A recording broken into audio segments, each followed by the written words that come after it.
The Count of Monte Cristo. What if the Count was forgetting the men he came to destroy? A retelling of Alexandre Dumas, The Count of Monte Cristo. Chapter 1. The Notebook. There is a leather notebook, and the first page of it, written in a firm hand that is no longer quite the hand that holds it now, says, "Your name is Edmond. You are not the man they think you are. Read this every morning before you speak to anyone. 3 men did this to you. Learn their names by heart while you still can. Fernand, he took your life and your love. Danglars, he wrote the lie that buried you. Villefort, he knew you were innocent and let you rot to save himself. You have waited a very long time. You are close now. Finish it before it finishes you." The man who reads this notebook each morning is 61 years old and does not look it. He is trim, silver, immaculate, the kind of man that headwaiters straighten up for, and he reads it the way a priest reads a familiar prayer, lips moving slightly, and when he is done he closes it and taps it twice against his palm, which is a habit he has developed to mark the border between the two things he is. The man who wrote the notebook, and the man who has to be told each morning what the man who wrote it knew. Because here is the thing that no one at the hotel knows, and no one in the city knows, and none of the 3 men he has come to ruin will ever be told. The Count is losing his mind, not to madness, to something quieter and more thorough. It began 3 years ago as a word he couldn't find, then a face he couldn't place, then a morning he woke certain it was a Tuesday in a spring 20 years gone. The doctors in Geneva gave it its clinical name and its clinical arc, a slope with no bottom visible from the top, and they told him, gently, that he should get his affairs in order while he still could. He laughed at that. He had exactly one affair, and it was not the kind you put in order. It was the kind you finish. So there is a race now, and only he knows it is being run.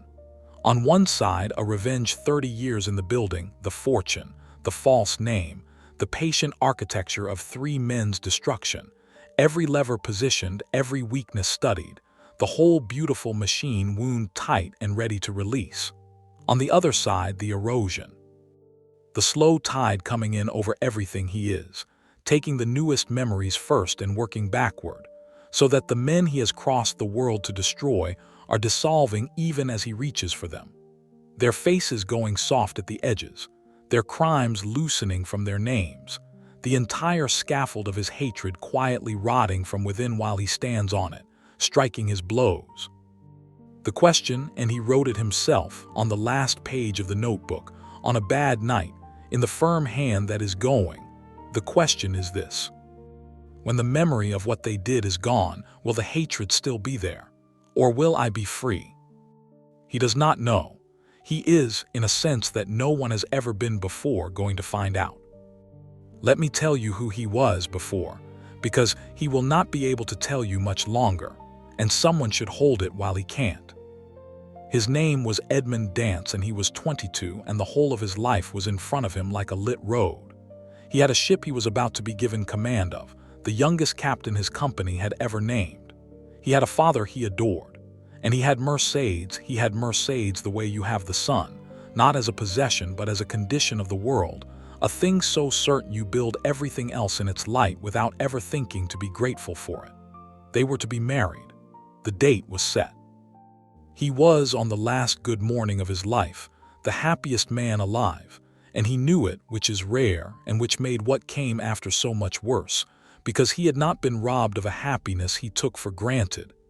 He had been robbed of one he had actually noticed, actually held, actually thanked God for, on the very morning they came for him. 3 men wanted 3 different things, and his ruin gave all 3 to them at once, which is how these things happen, rarely one great villain, usually 3 small ones whose small wants align.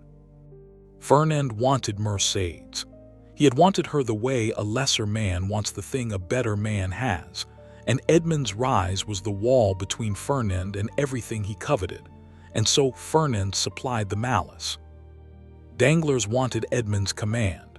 He was the ship's accountant, passed over, and he had the particular poison of a competent, mediocre man watching a brilliant young one promoted above him. And so Danglars supplied the instrument, a letter, an anonymous denunciation, a lie composed in a disguised hand accusing Edmond of a crime against the state, dropped where the authorities would find it. And Villefort supplied the silence, which was the worst of the three, because Villefort was the one man who knew. Villefort was the young prosecutor to whom the case came, ambitious, rising, and Villefort read the file and understood within an hour that Edmond was innocent, a naive boy caught in something he didn't understand. And Villefort also understood that the something touched Villefort's own family, his own father's secrets, his own career, and that the safest thing for Villefort's brilliant future was for this innocent boy to simply disappear into the machinery and never be heard from again. So Villefort, knowing, chose. He buried Edmond alive to protect himself, and then he went home and got engaged and rose and became a great man, on a foundation with a living boy sealed inside it. Edmond lost everything in a single afternoon. His command, his father, who died of grief and poverty while Edmond was gone, his Mercedes, who, believing him dead, was in time married to Fernand, and the years, the uncountable years in the dark, where a young man's mind either breaks or hardens into something that is no longer quite human, a purpose with a body attached. His did not break. That was his gift and his curse. His hardened. And somewhere in the dark he met a dying man, it does not matter here exactly how, who gave him two things: an education, patient and total, that turned the sailor into someone who could pass as the most cultured man in any room, and the location of a fortune so large it could buy a nation, hidden on an island, waiting. He got out. He found it. And the happy boy named Edmond Dantès walked into the sea one night and did not come out, and out of the sea instead came the Count, rich beyond measure, learned, patient, and holding, where a heart had been, a single cold, clean flame that had one job in the world. That was 30 years ago. The flame has never gone out. It is just that lately, he keeps forgetting what it's for. Chapter 2: The Return. He came back into their world the way weather comes into a valley, first as a rumor, then as a presence, then as the only thing anyone could talk about. The Count of Monte Cristo. No one knew where the money came from, and everyone had a theory, which is the ideal condition for a rich stranger to enter a society, because a man with a clear source of wealth is merely rich, but a man with a mysterious one is interesting, and the interesting are forgiven everything and invited everywhere.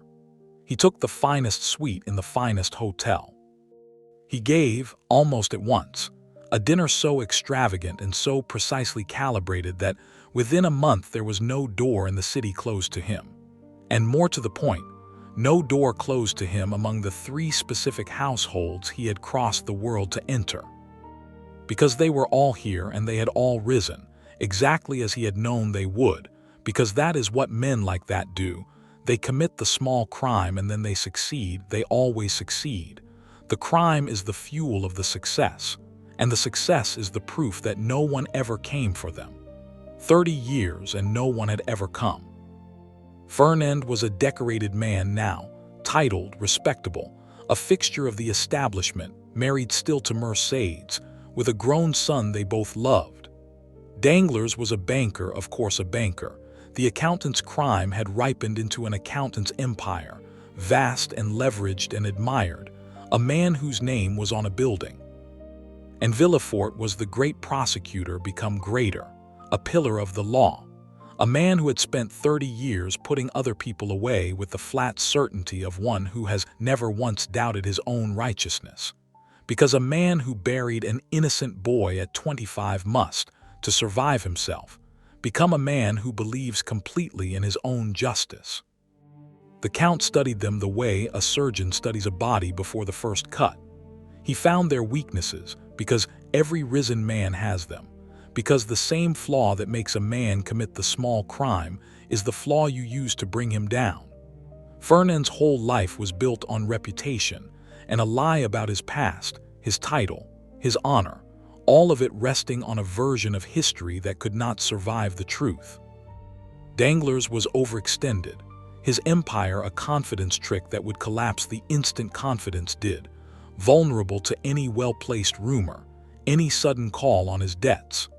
And Villefort had a buried thing of his own, an old secret from the same era, the kind of thing a man like that always has, because you do not become a great prosecutor without having, somewhere behind you, a body of your own. He had it all mapped, the whole machine. He knew exactly how to take each man apart using nothing but the man's own nature, no violence, no law broken, just the patient arrangement of circumstances in which each of the three would destroy himself with his own hands, which is the only revenge worth 30 years, because it is not the revenger's crime but the revealing of the criminals. He wrote it all in the notebook in the firm hand while the firm hand lasted, the plan, the order, the names. And then one morning, about a week after the great dinner, he woke and read the notebook as he always did, and he came to the name Fernand, and for the space of perhaps 10 seconds that frightened him more than anything had frightened him since the dark, he could not remember what Fernand looked like. The name was there. The crime was there, written down. He took your life and your love, but the face would not come. He reached for it, and there was a smoothness where the face should be, the specific smoothness of a thing that has been worn away, and he sat on the edge of the finest bed in the finest hotel in the city, 61 years old, holding a notebook, and understood with total clarity that the tide had reached the thing itself, not the edges anymore, the center. It had begun to take the men. He wrote that morning on a fresh page, in a hand that was very slightly less firm than the pages before it. Fernand is the one married to Mercedes, tall, a soldier's bearing, a scar near the left eyebrow. He will be at the opera Thursday. Look at him until you are sure. Do not let him see you not knowing. And he understood, closing the notebook and tapping it twice against his palm, that the race had entered its final stretch, and that he was no longer certain which side he was betting on. Because a small voice had begun to speak, underneath the flame, in the smooth place where Fernand's face used to be. And the small voice said a thing he had not written down, because he did not want it in the notebook, because putting it in the notebook would make it real. If you forget them completely, if the day comes when you look at Fernand and Danglars and Villefort and feel nothing, because there is no longer any you that they wronged, then they will have gotten away with it forever. Everything you built will have been for nothing. And then the same voice in the same breath, gently, terribly. Or you will finally, after 30 years, be free of them, which is the one thing revenge could never give you. He did not know which of these was the tragedy and which was the mercy. He got dressed. He went down to breakfast, impeccable, and the headwaiter straightened up, and no one in the room could have guessed that the most feared and fascinating man in the city had spent the morning learning from a notebook the face of the man he had come to destroy. Thursday, the opera. Look at him until you are sure. The flame was still lit. He just had to hurry now before it forgot what it was burning for. Chapter 3, Danglars. He decided to take Danglars first, and he wrote down why, because he could no longer trust himself to remember the reasoning by evening. Take the banker first. 2 reasons. 1. He is the easiest, all money, no heart to complicate it, and you should do the easy one while your mind is still good enough for the hard ones. 2. He is the one you feel least for, and you should practice on the man you feel least for, so that when the hard ones come, the ones with wives, with sons, your hand will already know the motion. He read this back and noted, with the detached interest of a man watching his own decline from a small distance, that the second reason was not the reason of a man consumed by hatred. It was the reason of a man managing a task. Somewhere in the last 3 years the flame had cooled from a fire into a duty, and he was not sure when, and he found he could not summon the fire back on demand anymore, could only remember that it had once been there, the way you remember being warm. He wrote underneath it, you used to want this. Trust the notebook. Do it because you wrote that you wanted it. And then he destroyed Danglars, and it was, exactly as planned, easy. He did it with money, which was the only language Danglars had ever really spoken, the language the man had chosen 30 years ago when he wrote a lie for the price of a promotion. The Count's fortune was so vast and so patient that it could do what no rage could. It could simply arrange things. A large deposit made and then, at a precisely chosen moment, withdrawn. A rumor placed in the one ear that mattered. A series of loans encouraged and then, all at once, called. Danglars' empire, like all such empires, was not made of money but of confidence, of the belief of many people that many other people believed in Danglars. And the Count did nothing but withdraw, at the correct instant, a single load-bearing stone of that belief, and then stood back, entirely blameless, having broken no law, and watched the whole cathedral of borrowed faith come down on the man who had built it. It took 11 days. At the end of them, Danglars was not dead. The Count wanted none of them dead. Death was too clean. Death let a man stop being ashamed. Danglars was ruined, publicly, completely. His name peeled off the building.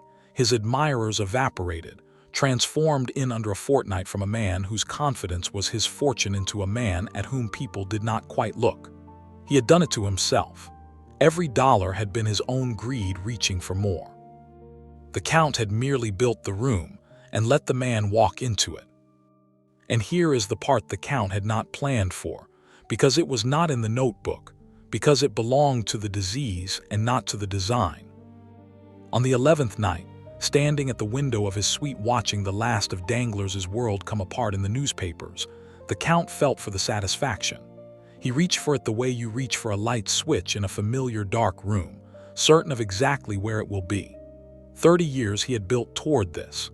30 years of the dark, of the island, of the false name, of the patient study, all of it aimed at the moment when he would stand exactly here and watch exactly this. And he reached for the switch, and there was nothing there. Not emptiness, which would at least have been a feeling, just a smooth place. The same smoothness where Fernand's face had been.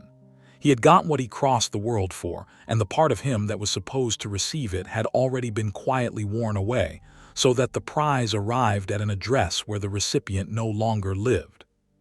He understood, that night, the true shape of the race, and it was worse than he had feared. He had thought the danger was that he would forget his enemies before he could destroy them. But this was the real danger, that he would destroy them and no longer be the man who needed it done. The tide was not just taking the faces, it was taking the wound. And a revenge completed by a man who can no longer feel the injury is not a triumph and not even a tragedy. It is just an old man rearranging strangers' lives for reasons he has written down and can no longer feel. He wrote in the notebook that night, in a hand beginning, very slightly, to wander. Danglars is finished. Done. One of 3, I felt nothing. Write here what I am supposed to feel so I can check next time. I am supposed to feel that a wrong has been set right. Did I? I don't know. I no longer know what the wrong felt like. I have the sentence, he wrote, the lie that buried you, but I no longer have the buried. Hurry with the other 2 before there is no one left in here to hurry.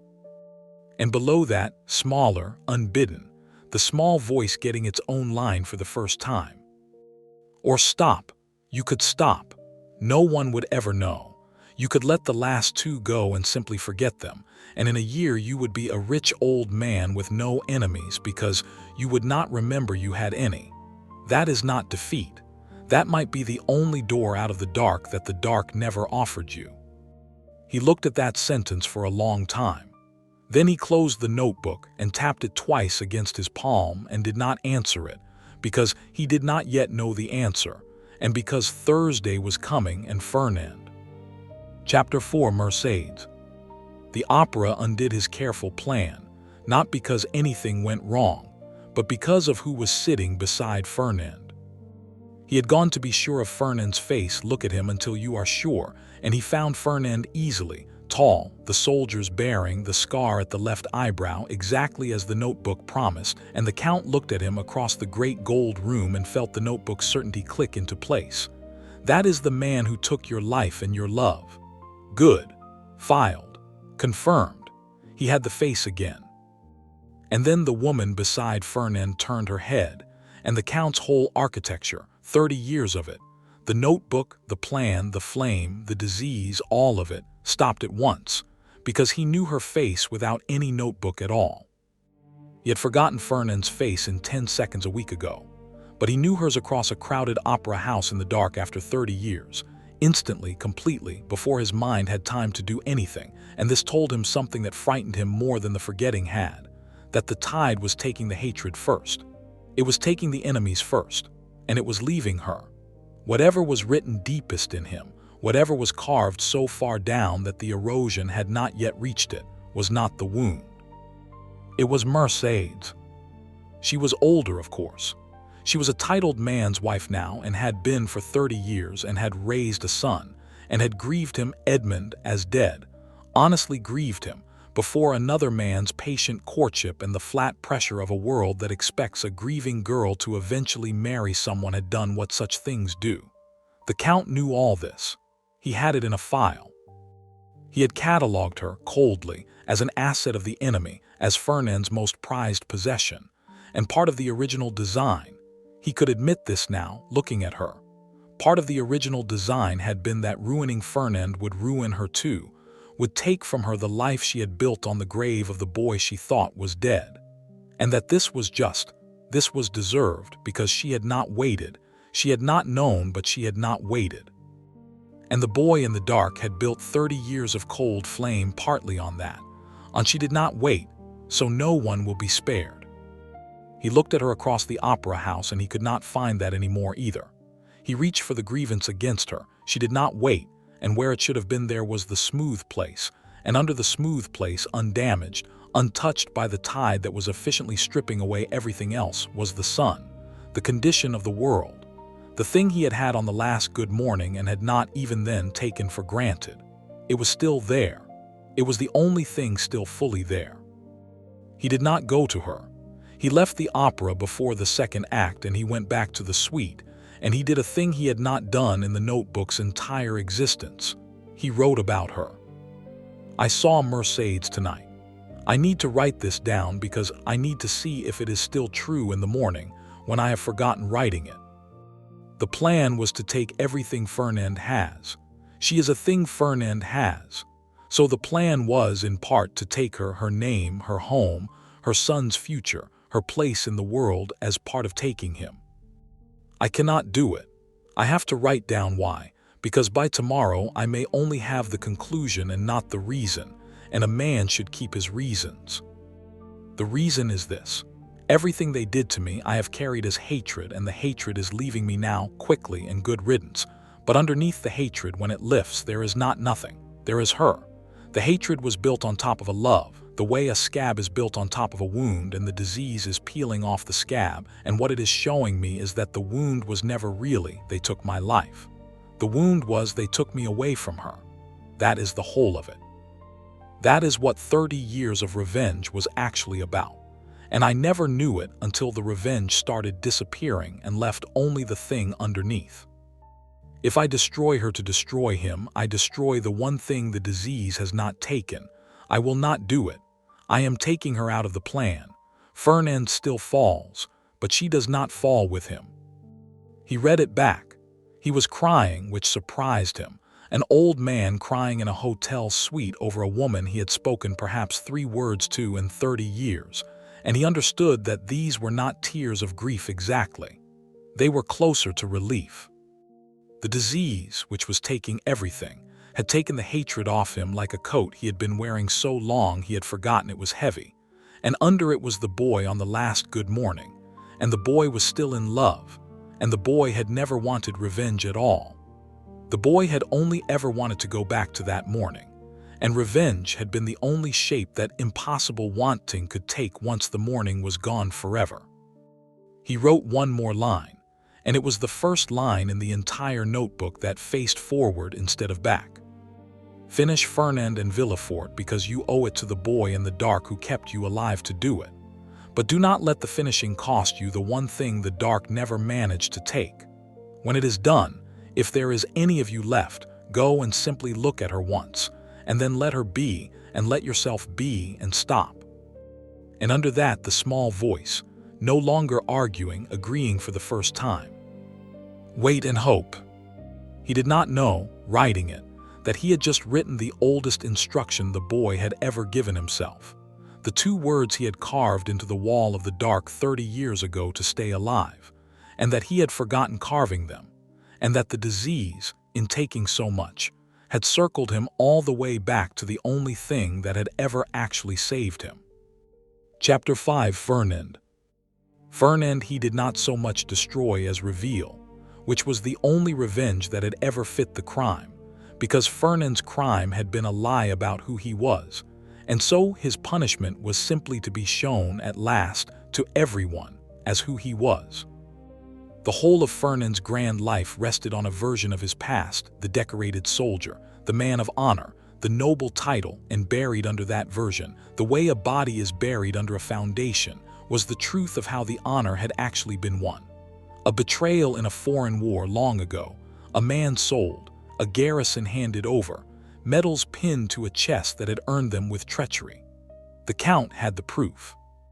He had spent a fortune and a decade assembling it, back when the flame was still hot, back when he could still remember wanting this with his whole body. He had only to release it. He released it.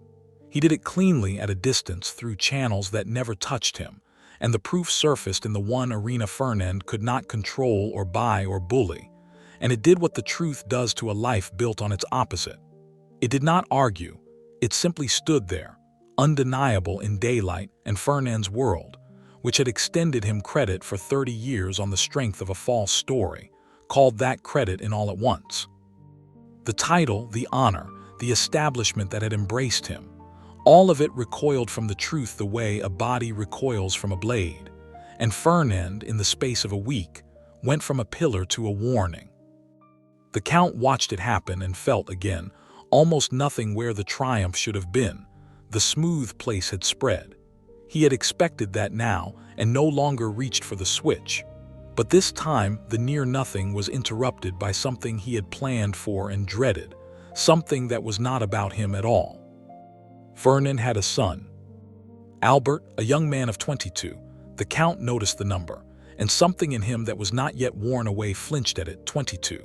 The age I was on the last good morning. A young man who had done nothing, who had been born into a lie he did not know was a lie, who had loved a father he did not know was a traitor, and who now watched, uncomprehending, as the whole of his world and his name and his future collapsed for a crime committed before he was born. The boy was innocent. The boy was exactly, precisely, as innocent as Edmond Dantès had been on the last good morning. And the Count understood, watching Albert's stunned young face in a photograph, that his revenge, his just deserved, patiently earned revenge, was doing to an innocent son the exact thing that had been done to him.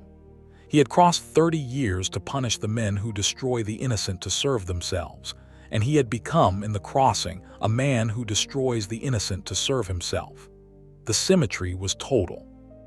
He had turned into the thing he had spent his life hating, and he had not noticed, because you cannot see your own face, and because he had written the plan while he still had the wound and was executing it after the wound was gone, so that he arrived at the cruelty without the grievance that had once, however falsely, justified it. He wrote in the notebook, and the hand was worse now, the letters loosening at their joints. Fernand is finished, but the son, Albert, he is innocent, he is the age I was. I have done to him what Villefort did to me, buried an innocent to complete a design. I did not mean to become this. Or I did mean to 30 years ago, and only now, with the meaning worn off, can I see what the meaning was hiding. That revenge does not restore the innocent. It only makes more of them. Every avenger is someone's Villefort. I cannot undo Fernand, but I can protect the son. Move money to Albert quietly through a name he will never trace. He is not to fall for his father's crime. That much I can still do. That much the boy in the dark would want, if the boy in the dark had known he was making another boy in another dark. He did it.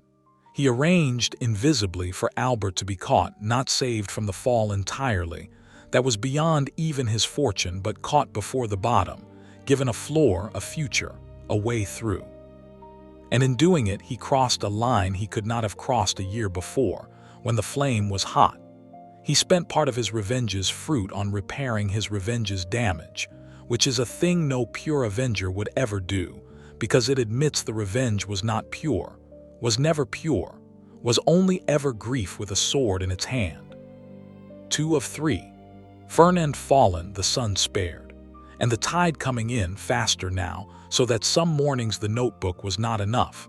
Some mornings he read the 3 names and only 2 of them meant anything at all, and he knew, without needing to write it, that the third, Villefort, the worst of them, the one who knew, was going to be a race he might not win. Chapter 6. Villefort. By the time he came to Villefort, the notebook had become the larger part of his mind. He carried it everywhere. He wrote in it constantly, small notes to a self a few hours in the future who would not remember the self a few hours in the past.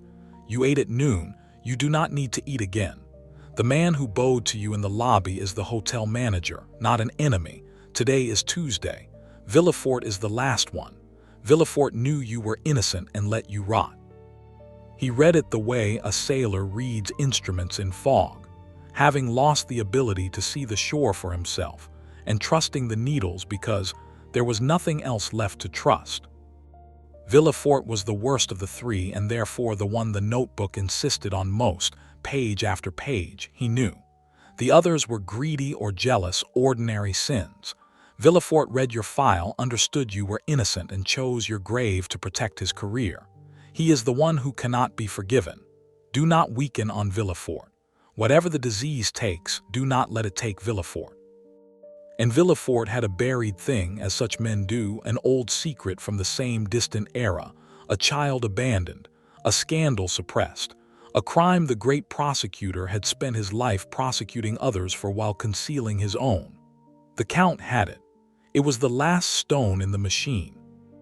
He had only to place it, and the pillar of the law would come down under the weight of his own hidden lawlessness, and the design of 30 years would be complete, and the boy in the dark would be, at last, avenged on all 3.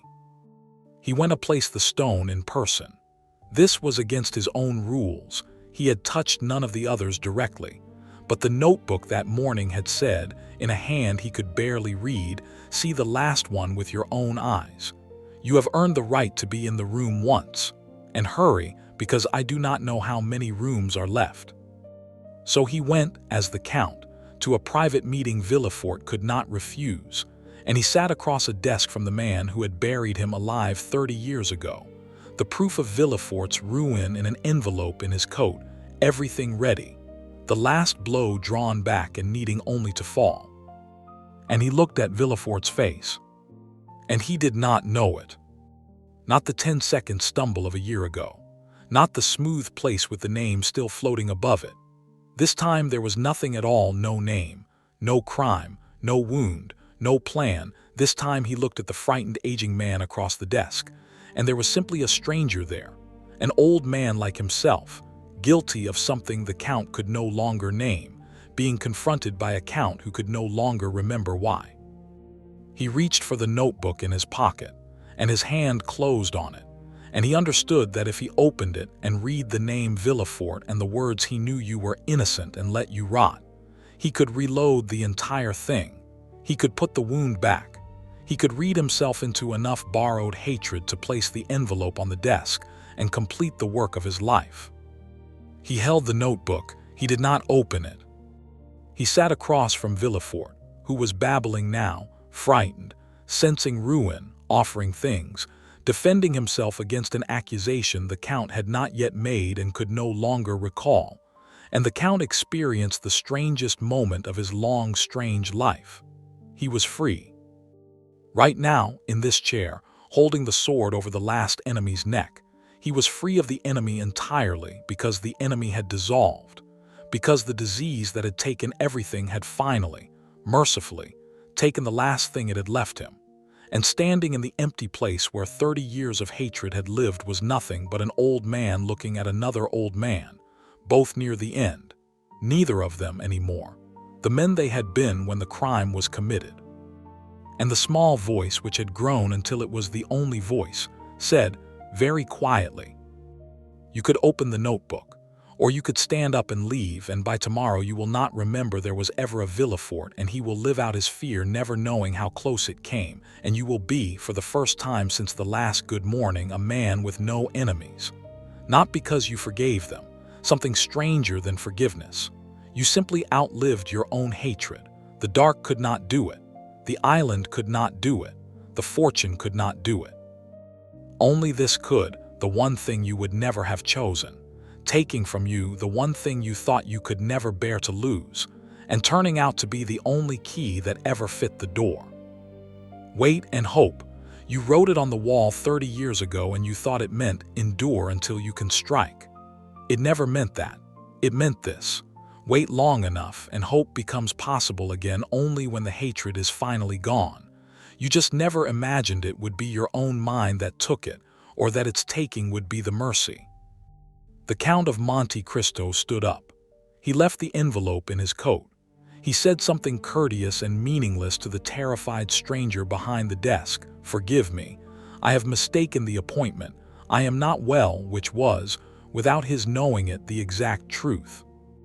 And he walked out of the office of the last man he had come across the world to destroy, without destroying him, not out of mercy and not out of weakness, but out of something no language has a clean word for.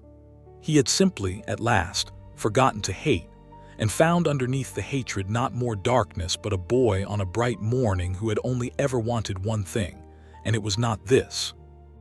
He wrote in the notebook, in the elevator, the last legible entry it would ever hold. "I let Villefort go. I don't remember why I wanted him. I remember only that there is someone I am supposed to go and look at once and then let be. A woman. The notebook says her name is Mercedes. I am going to go and look at her now, while I still know that I am supposed to, and while I still know that looking is enough and that I must not ask for more, and that this, not the revenge, was always the thing I was waiting for." Chapter 7. Wait and Hope. He went to her on an ordinary afternoon, because he had learned by now that there were no more good mornings coming, and that ordinary afternoons were what a life is actually made of, and that he had wasted 30 years waiting for a reckoning when the thing worth having had been an ordinary afternoon all along. He almost did not make it. Twice on the way he forgot where he was going and had to stop and read the notebook, and the notebook by now was mostly a ruin, pages of instructions to a man who no longer existed, names that meant nothing, a plan whose purpose had drained out of it entirely. But near the end, in a hand he could still just read, it said, "Go and look at Mercedes once. Looking is enough. Do not ask for more. This was always the thing you were waiting for." And below it, underlined, the two words. He read them and he did not fully understand them anymore, but his feet did, the way the hand had known how to write even after the mind forgot, and he kept walking. He found her in a public garden where the notebook said she walked. He had written it down weeks ago, when he could still plan, back when this had been reconnaissance for a crime and had become, without his noticing the change, a pilgrimage. She was on a bench in the late sun. Older gray, a titled man's ruined wife now. Her whole world collapsed around her in the last months by a stranger she would never know had once been a boy she loved. And the Count understood, with the small clear part of him that was left, that he had done this to her too, that his revenge had not spared her after all, could not have, because you cannot pull down a man without pulling down the woman beside him, and that the line he had written, "She does not fall with him," had been a kindness he lacked the power to keep. He had ruined her along with the rest. That was the truth. The disease had not spared him that knowledge. It had only, mercifully, spared him the ability to keep hating long enough to enjoy it.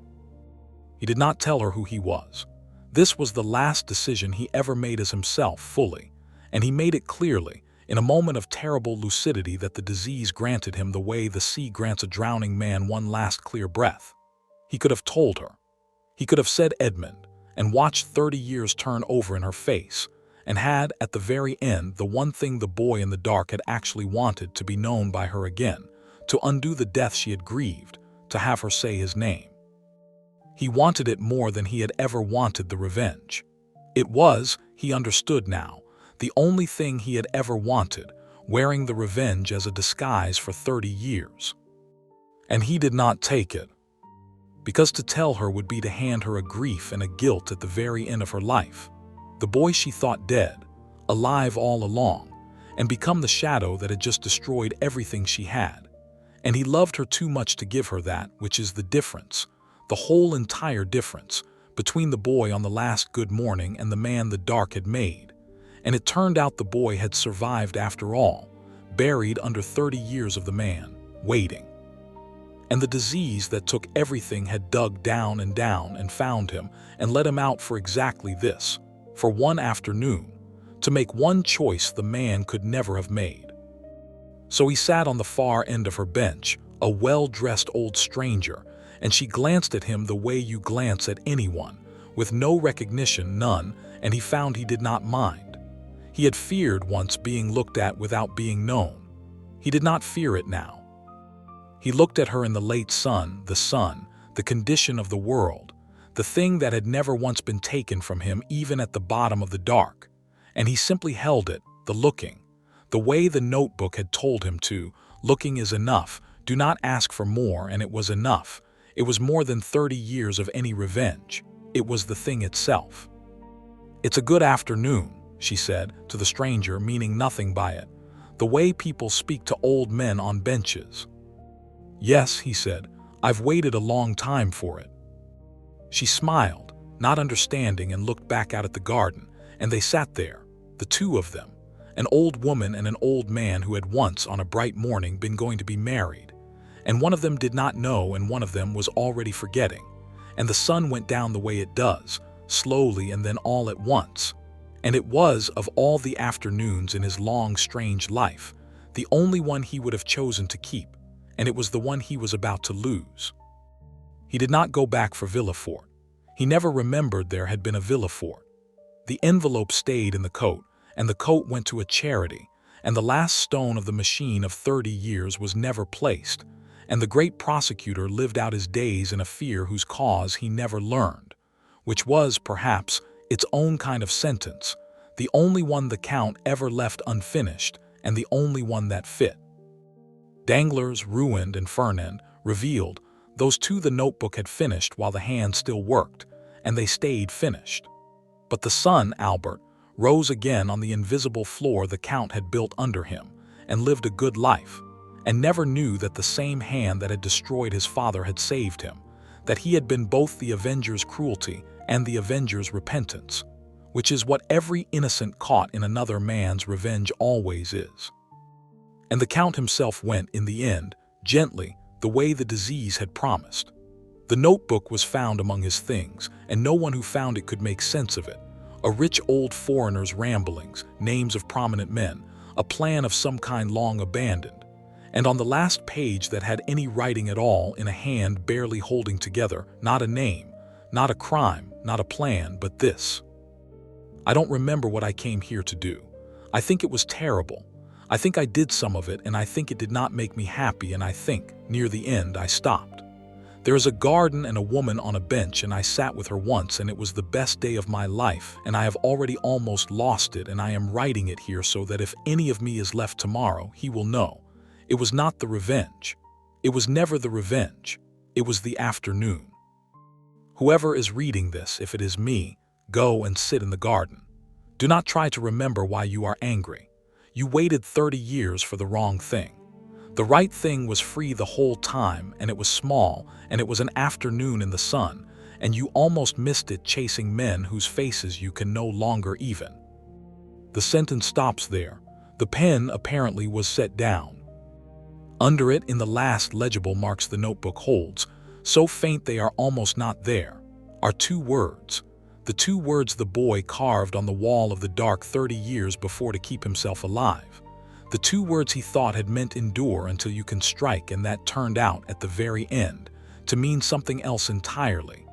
That if you wait long enough, and the hatred is finally taken from you by whatever takes it, then hope is not a promise of vengeance, but the thing that is left standing after the vengeance is gone, small and quiet and free. Wait and hope. He had, and it did. The end.